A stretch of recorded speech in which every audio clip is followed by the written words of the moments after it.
Hello, everybody, and welcome to the Neurodiversity Gold podcast with me, Jude Morrow. And I am sure you will all be delighted to hear this, or at least some of you will be delighted to hear this edition of the Neurodiversity Gold podcast, where I will get my ass handed to me by my two guests today, Dr. Lutza Ireland and Tim Goldstein. Welcome, both of you, to the show. Well, thank you for having us. Oh, absolutely. I mean, whenever I heard that this was going to be an absolute roast episode, I was like, absolutely, I'm in. I'm totally in. I'm that in that it's nearly impossible to come out. And Dr. Lutza, it's lovely to meet you.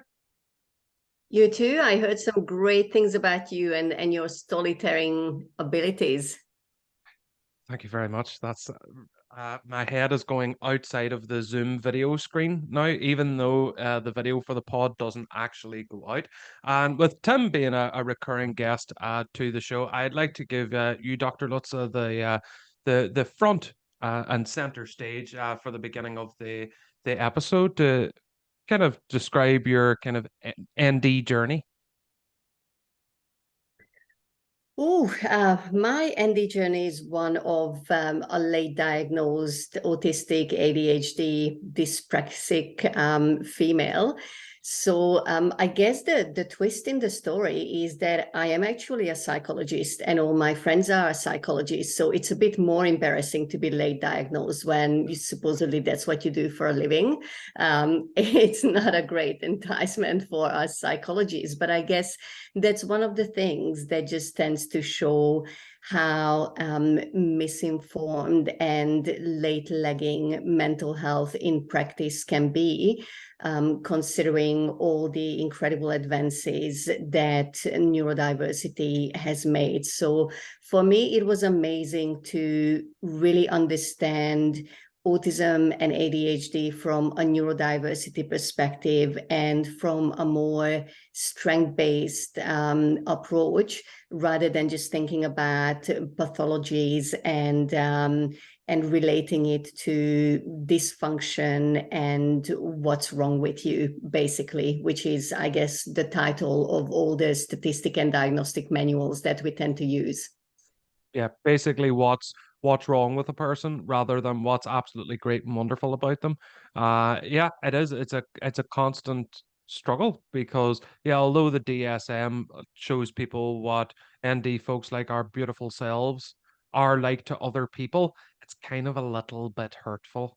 It's and it doesn't get any easier, at least initially. But what I am very interested in is how yourself and Tim got to co-conspire. I mean, I didn't know Tim was actually coming on until earlier, and I did some form of happy dance, which isn't overly happy looking from the outside looking in, but I felt it. I feel things. So I mean, how did you guys like start collaborating and working together and stuff?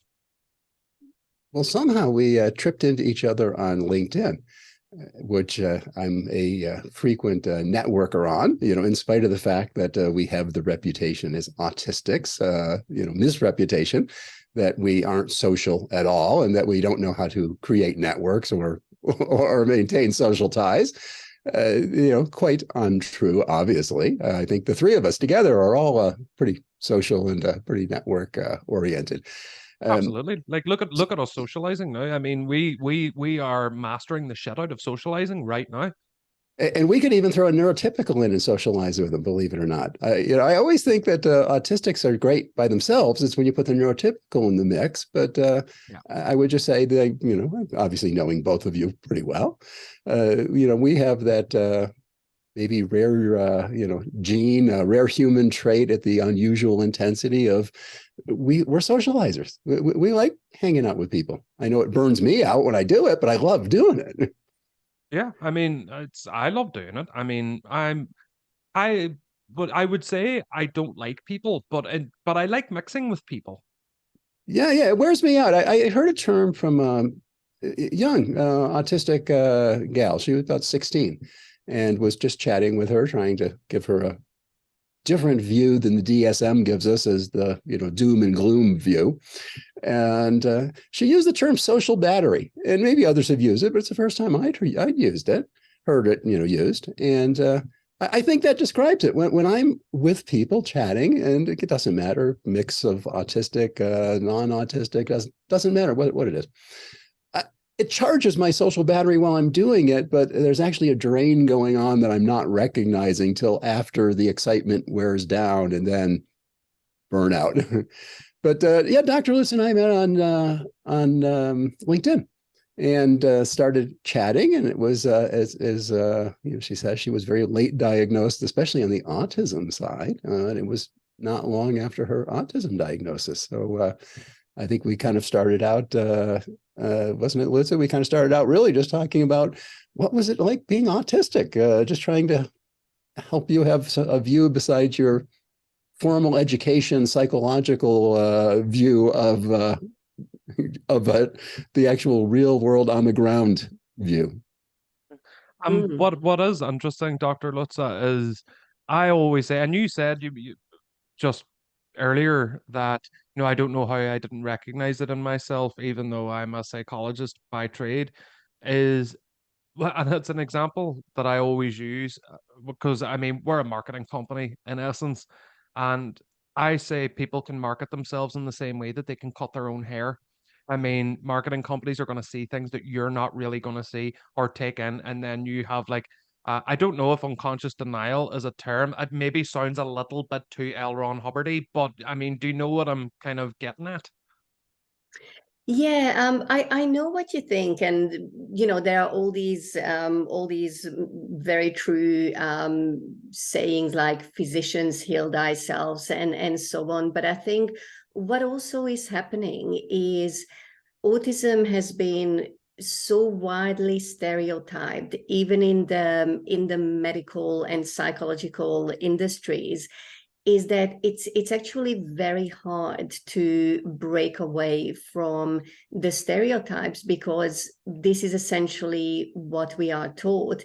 And often one way of understanding what a psychologist does is that different countries work under different ways of being able to access a mental health professional, but essentially mental health professionals are still in many ways a taboo.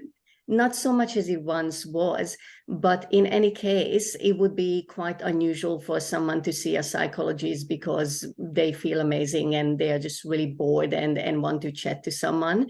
So often, because of the cost and really tenuous referral pathways that can be involved, people only see a psychologist when something is really quite difficult and bordering on unbearable.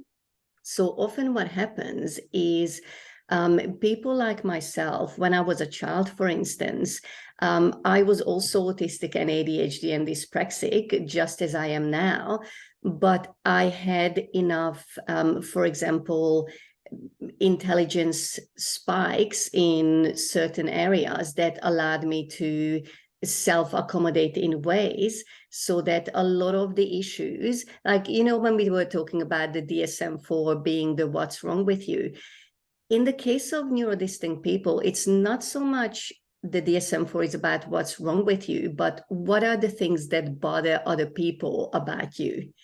And I think when I was able to self-accommodate, for example, socialize, but then have lengthy time of by myself where I would just read, that didn't seem like a compensatory behavior, like something that I would have to do.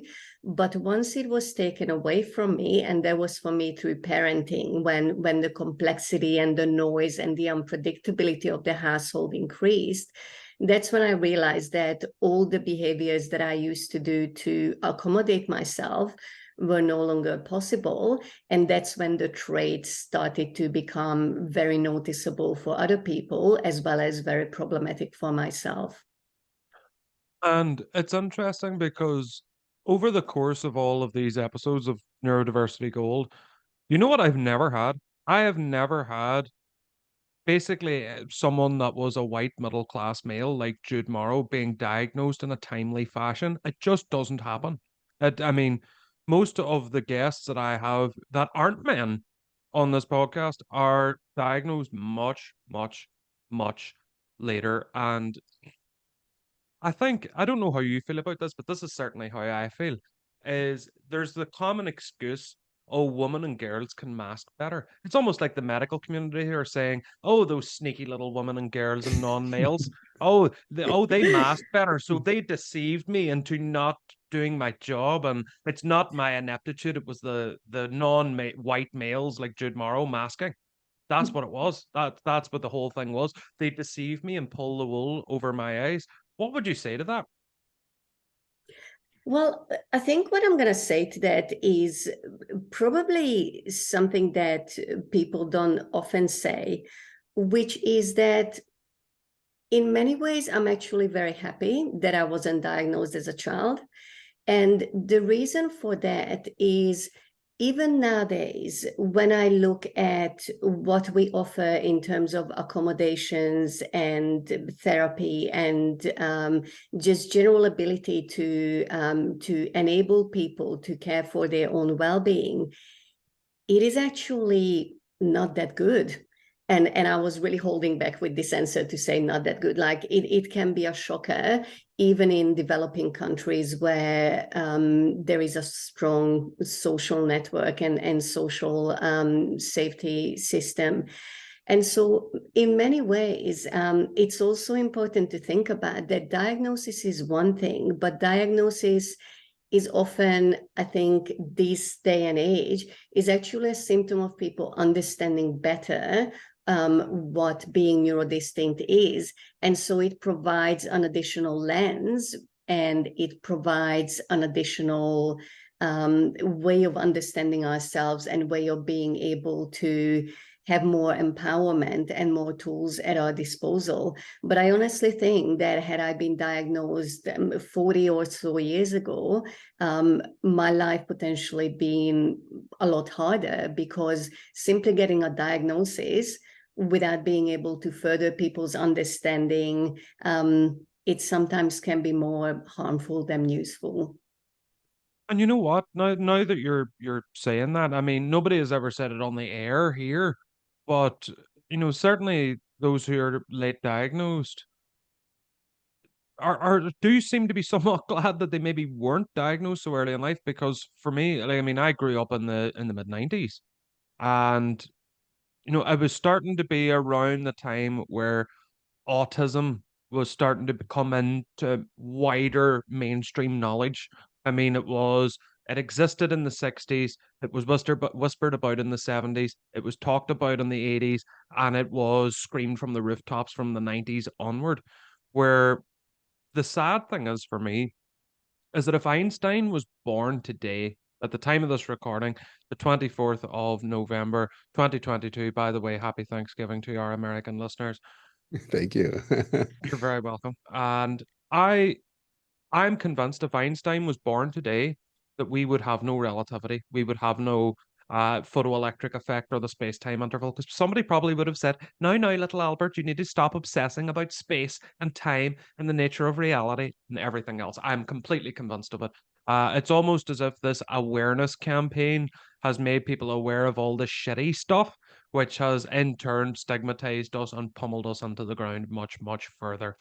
But I think it's time to get to the elephant in the room, the big, giant elephant.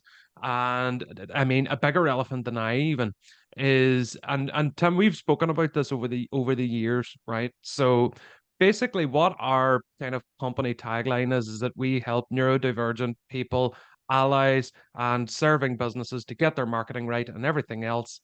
But neurodivergent is not correct to you. So I'm ready for the onslaught, Tim. Well, it's very interesting. I've done, first off, I don't use neurodivergent because I don't think it promotes us in a positive light. If I were to walk up to somebody and say, you're divergent on the street, I'd probably get punched out. I use neurodistinct. And I think if I walked up to somebody on the street and said, you're distinct, they would go, thank you. So first off, why would I want to cast myself in a negative light? The DSM is already doing a great job of making us sound like we're deficits and broken and not part of society. So why would I want to further that? And it's very interesting. I've been promoting Neurodistinct for quite a while. And it's grabbing on in a huge number of companies, including very, very big name ones that are some of the top, biggest companies in the world are using that term. And the funny part is the non-autistics gravitate to it immediately. They immediately understand why it's a better sounding word.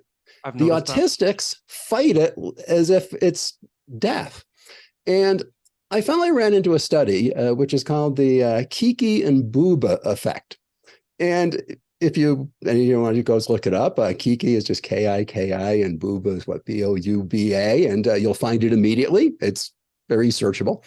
And basically these researchers came up with two shapes. And one is a star kind of along the lines of a comic book POW kind of star, a big spiky star.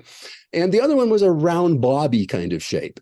And the words Kiki and Booba are not really words. They have absolutely no meaning. They just picked sounds that sound like they could be words. And they then went and they surveyed people. And when they survey the general population, I won't say my numbers are going to be exact, but I'm pretty darn close. I think it was 88%. And actually, it was either 85 or 88% of the general population would say Kiki is the star and Booba is the rounded shape. Among autistics, it's 55%, which is barely above random chance. So in other words, what we're really saying is autistics don't have the relationship of sounds of words to meanings, which is part of our communication problem, right? We use words that sound wrong to the emotionally sensitive rest of the world, and then they take us incorrectly. So I think that's where it really comes down to. Because autistics have a poor discrimination, and this study was very well done. You can read it, you can read the research. It's a very, very solid. Because autistics in general don't understand the sound of a word conveying emotional tone and emotional, what would you say, feelings. I guess that's it, really, the bottom line. We don't really care what the word is. We learn neurodivergent. We are rigid in our thinking because we're autistic. And I am not going to change using that word because some idiot advocate that is all over the place of being a nasty person came up with it in 2020. It was not Judy Singer that did it. It was a totally other person. Most people can't even tell you where the word came from. So that is my whole basis on it is, I've spent time in marketing. I've developed products, marketed them around the world, done that for, many years and much of my career. And I recognize the value of the sound of words.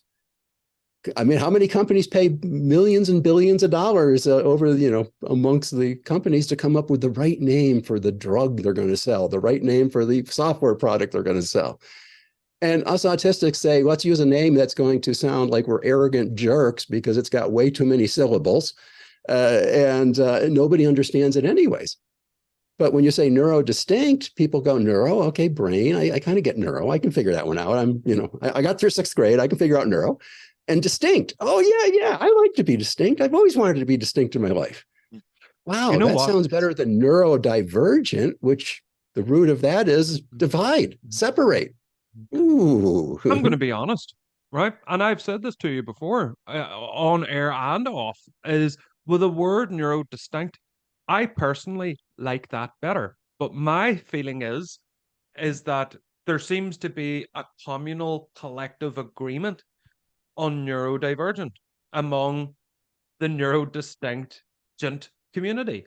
There seems to be, but then, and I really want to ask you this because I think I know what you're going to say, is where does the word neurodivergent come from? That's the thing. If you go search it, where it came from, and I searched for a while and found a little bit. And Dr. Lutza is a better researcher than I am, which is why she's a doctor and I'm not.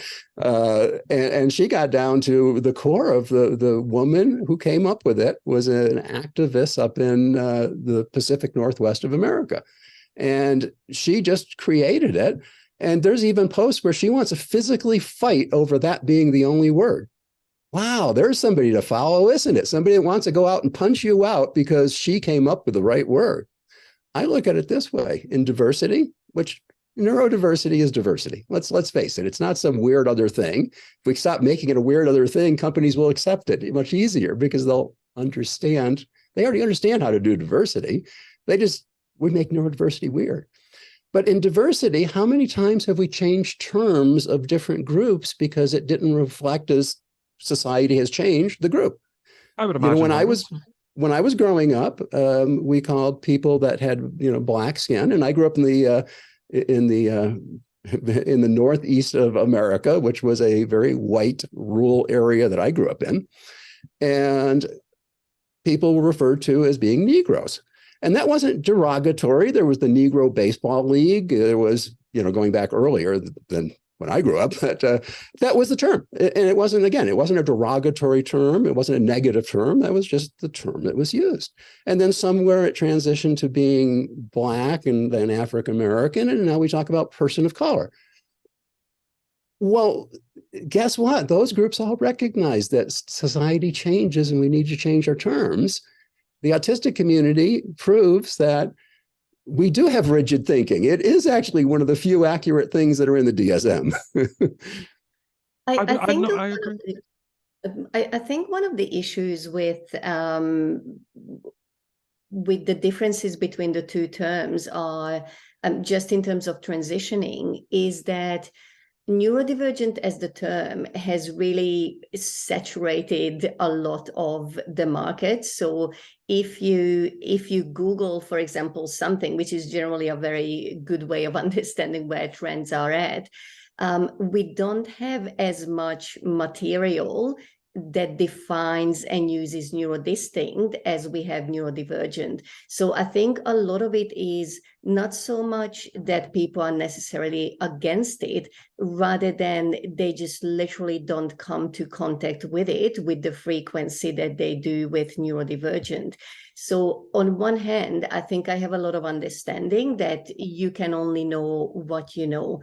What I do have a problem with is certain people and activists actively discouraging or wanting to ban the word neurodistinct. Now, this is what I truly find problematic, because if we think about neurodiversity and the main benefit of neurodiversity supposedly being innovation and complementary cognition, to be able to add different facets and perspective and cognitive strengths to the collective good by having different spikes in our ways of thinking and operating, then by creating these divisions and telling what words people can and cannot use, we are actively undermining the very point of neurodiversity.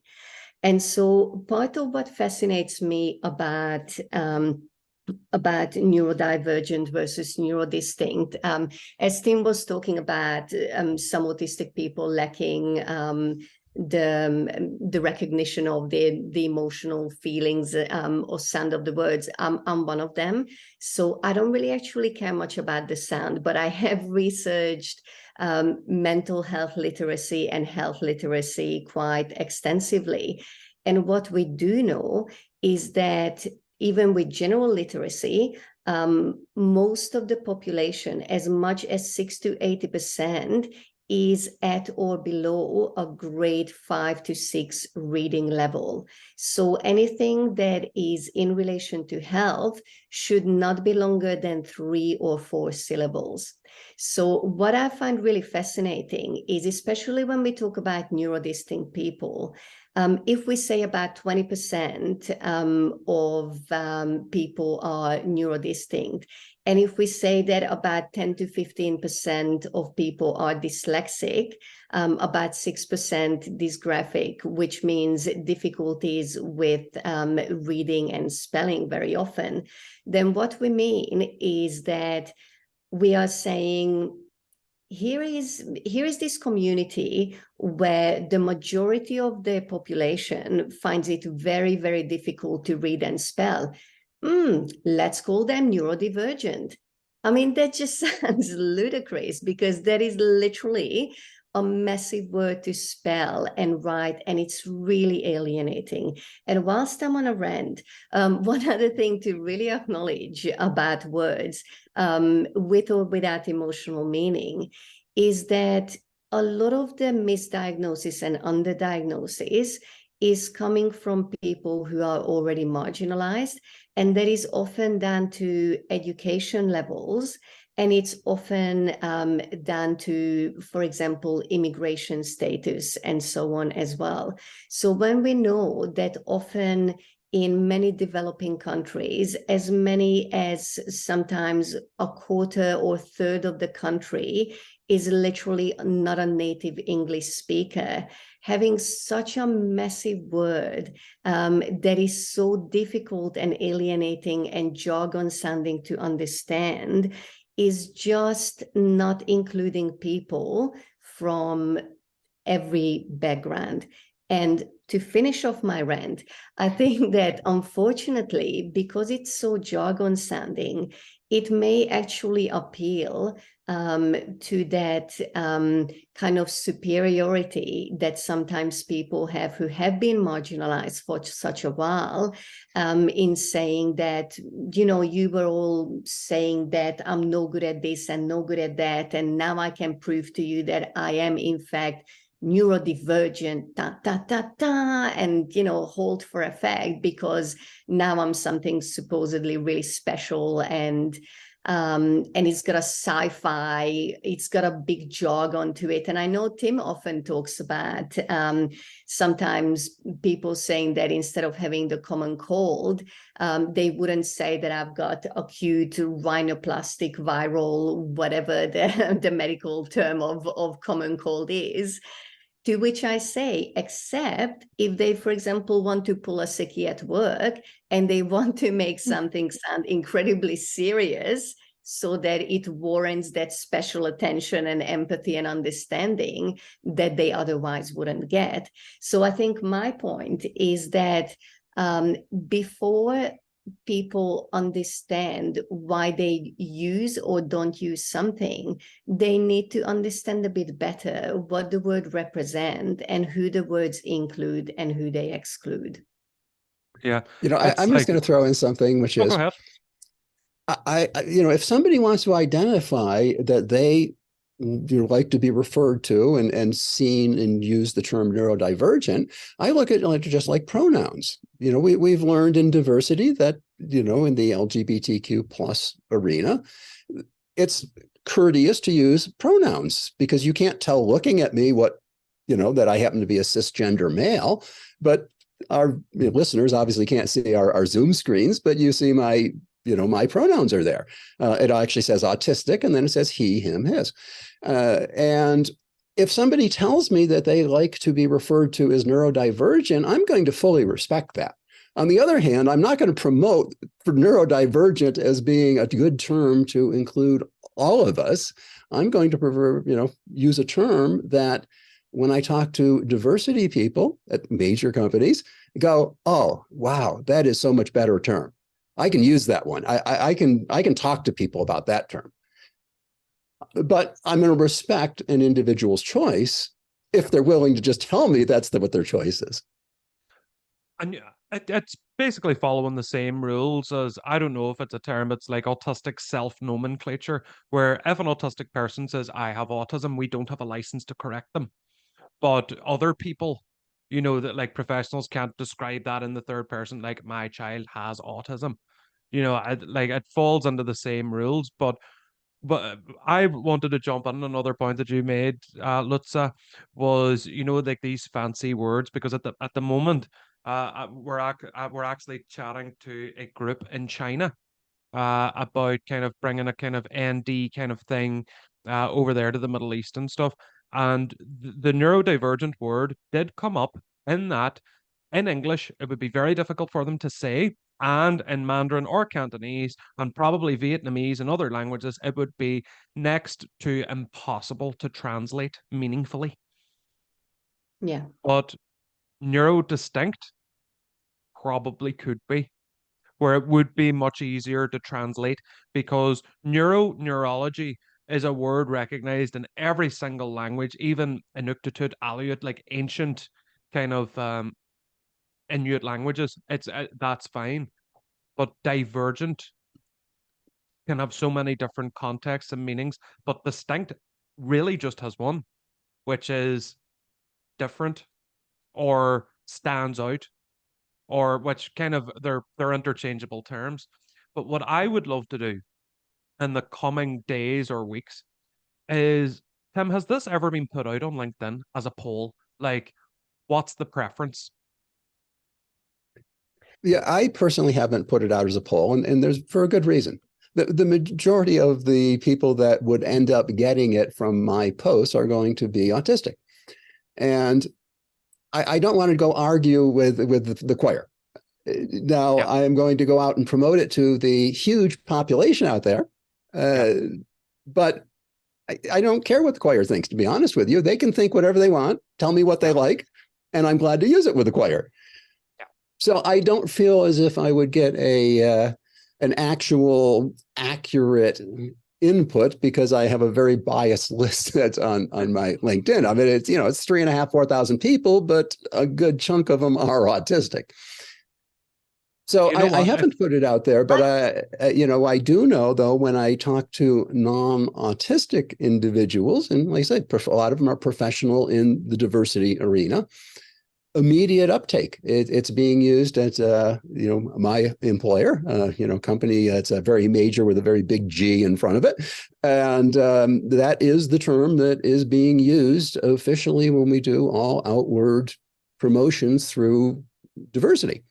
Internally, no, there's an argument and fight going on with the autistics, but externally, as there always is, I mean, there's always infighting, and if anybody loves arguing with the choir, it's us. I love arguing with the choir. And we're good at it.